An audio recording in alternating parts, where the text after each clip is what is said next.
Beautiful soul, I want you to realize that manifestation is a lot less about getting what you want, and it's a lot more about becoming the version of yourself that can receive all that you desire.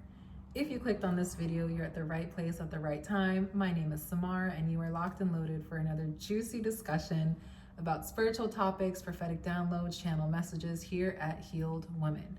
So today I wanted to finally break the silence on manifestation. I think it's something that if you're on a spiritual journey, if you're in a spiritual community, it's something that you've obviously come across at some point in your journey.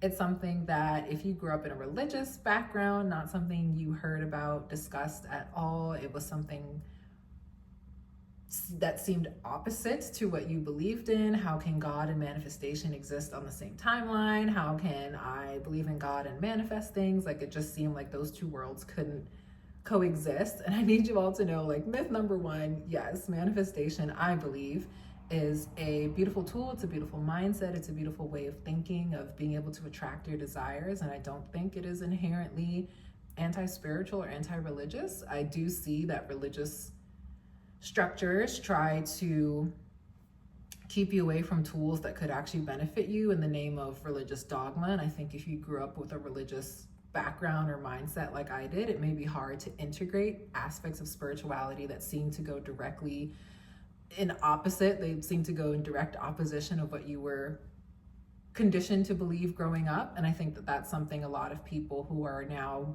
moving from religious backgrounds into spirituality struggle with. I know that's something I struggled with. I didn't realize that manifestation and the law of attraction and the laws of the universe and spirituality could be so freeing and liberating, because I came from a very oppressive religious background. And so that's something that I, shied away from for the longest, until it literally just kept knocking at my door like, hey, darling, this is your future. Okay, this is you. So if that resonates, let me know in the comments down below if you ever doubted the power or the power or the reality, okay, or the efficacy of manifestation because of how you were conditioned to believe, or if it was something you grew up having to deny its power versus step into its power, okay? So manifestation, one of those hot topics on the internet. Everyone has an opinion about manifestation, but it's something that has a lot of inflammatory views. There are a lot of conflicting views and information and understandings about manifestation, and I am not claiming to know all of it, but I am going to give you my insight, what I've learned from my personal journey about manifestation, about stepping into dreams, desires, stepping into versions of myself that could hold my dreams and desires. And that's why I started off with that quote. So the first thing I want you all to understand about manifestation, if this is like a 101 class, okay, is that it's not about snapping your fingers and getting something outside of yourself. Let's say that. It's not about snapping your fingers and getting something outside of yourself, which is why I said it's not about receiving, it's about becoming, okay? That's the biggest thing I want you all to take away.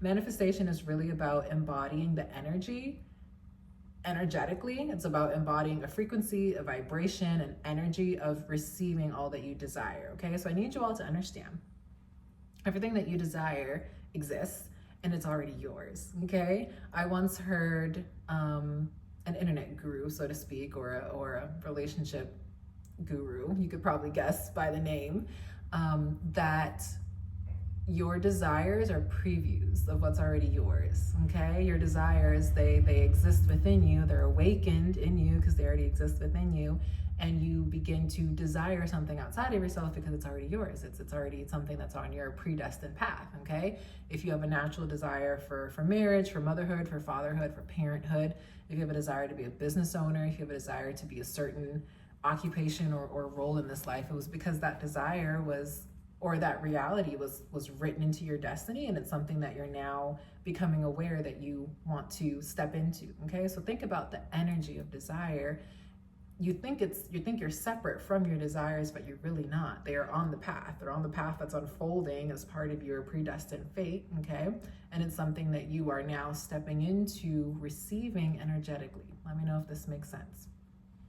So when we think about manifesting our desires, it's a matter of, well, the distance between where we are and our desires is a version of ourselves that we have to become. It's not time, it's not a place, it's not a destination, it's not a location. Those are all illusions if you think about it, okay? Everything that you see here on the physical plane is an illusion meant to foster challenges, growth, evolution. Like these are all, think of it as like levels in a game that you are playing and leveling up, and lessons that you're learning and tokens that you're acquiring, okay? If you think about it like that. So there's nothing that separates you from your desires. Your desires are inherently a part of you, a part of your life path, a part of your soul contract here on earth, and you are merely stepping into the energy of the person that has those desires, okay? Stick with me, work with me, okay? This is all in the field of energetics, if you think about it. So energetically, right now, you may not have that which you desire, but there is a version of you that has that is that, okay? There is a version of you that is a mother. There is a version of you that is a wife, and all you have to do is energetically become her, okay? So my process, my understanding of manifestation, especially coming from a religious background, you know, we are, especially biblically, told to ask, seek, knock. There's always that big ask and you shall receive, seeking you shall find, knock and the door shall be opened up to you. Whew, if I didn't quote that right, you know, someone would have turned over in their grave, okay? So that is the old adage in the Bible that if you ask, seek, and knock, then you will receive. And so I think a way to integrate beliefs about manifestation, and of course, the very wise proverb of asking, seeking, and knocking, is to ask, believe, become, and receive. Ding, okay? So that's a personal healed woman manifesto, okay? That I do believe it's important to ask. I do believe it is important to believe that what you have asked is yours. I think it is essential to become the person that can then receive what you are asking and believing for, okay? And that is the journey of transformation I want to take you all on today, because that is the most important part of manifestation. Once you ask, it's yours. Remember, the desire is yours. It's not separate from you. You are simply asking the universe to create a situation in which you can energetically rise and become the version of yourself that is at that frequency of your desire. Thank you, Holy Spirit. So let's walk through those 4 steps, because I know if you're, whatever background you're coming from, it may be a new understanding of manifestation, but this is how I go through my process of manifestation and calling things in that I know are already mine, okay? So when you ask, you are verbally, maybe you're writing it down, verbally, orally, however you want to do it. You're journaling, you are scripting, you are naming, claiming, receiving, however you're asking, praying to God, meditating, visualizing. Okay, these are all techniques of asking. You are making your desires known. You're making your requests known. Okay, you are speaking out loud that which you desire, and you're calling it in. Okay, so the biggest thing about asking is to call in your desire. Okay, and that is when, or rather, asking for it leads you to believing that it is already yours. A lot of people ask and expect it to come to them, but it is already yours. Okay, that's the biggest thing about believing, going from asking to believing. When we pray, we believe that God has heard our prayers. When we ask people for things, we believe that they will give it to us. So especially as children, we ask and we want to receive, okay? So the inherent belief comes from, I desire this, I believe that it is mine, that it is on its way, and that there is a version of me that can receive that desire, okay? And that's the part I think a lot of people don't understand. Between believing and becoming, I think people think you go straight from asking to receiving, because that's how it's laid out biblically or scripturally. But there is an energetic process that happens along the way that really has nothing to do with the 3D. Really has nothing to do with your physical experience, okay? You can ask for things that are not in your immediate environment and believe that they are yours and receive them without any evidence in the physical realm, okay? That is essentially calling in your desires from the spiritual realm into the physical realm. It's not something that you can perceive with your eyes or touch with your hands, but you believe that it is yours, that there is a version of you out there that has it, and you are now merging with that person energetically. And so you become, ding. So this is how it makes sense in my mind, okay? Let me know if this is resonating. So when you ask, you're verbally putting your desire out there. You believe that this desire is yours and that there is nothing separating you from your desire other than a vibration, okay? You need to become a vibrational match for that desire, and it will naturally come into your world, which is when you receive it, okay? Hope this is landing. Hope this is resonating. This is the way I understand it. This is the foolproof process that has worked for me for manifestation. Sure, it's lovely to snap your fingers and have something fall into your world on demand. And I'm not saying that doesn't happen. I'm saying the bigger the ask, the more energetic work that needs to happen for you to become a vibrational match for that desire. But it is not dependent on your circumstances. Okay, your desire is yours, whether you can see it or not. Circumstances don't matter. Desires are not too big to ask for. Time is an illusion, okay? There's not a set amount of time that needs to pass before you can receive that desire. No, those are some common misconceptions about manifestation. You don't need to work harder, work smarter, sacrifice more, give up more to receive desires. They are yours. Yes, there are things that you will have to shed, identities, versions of yourself, physical things that will have to fall away from your world so that you can energetically become a match for that which you desire, okay? So let's use an example of a relationship. That's a common one that people like to manifest, so to speak, or call in rather. So when you are in the process of asking God or asking the universe or desiring a relationship, one of the first things that's probably going to happen is that you are going to need to end any current relationships that are happening. Because think about it, how can you receive a relationship that you desire if you're currently holding on to one that does not serve you, okay?